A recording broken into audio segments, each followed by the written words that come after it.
On an upcoming menu, we have a Bison mac and cheese meal, which is one of our most popular items. Even though it's a popular item, sometimes we can go from good to great, and that's what we're attempting to assess here.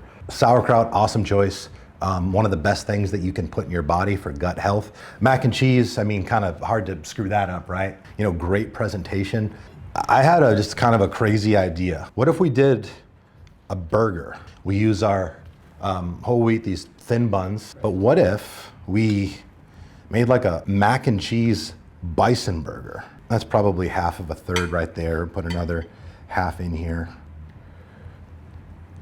I think we need to get some feedback from our clients. I mean, I'm going to try it. We need to get feedback. I think we need to get some feedback from people out there. Like, is this something that you guys think that, I mean, do you think this would be awesome or no? I mean, I don't know. Like, when I think of a mac and cheese Bison burger, like, I want to go wherever I can get that, like right now.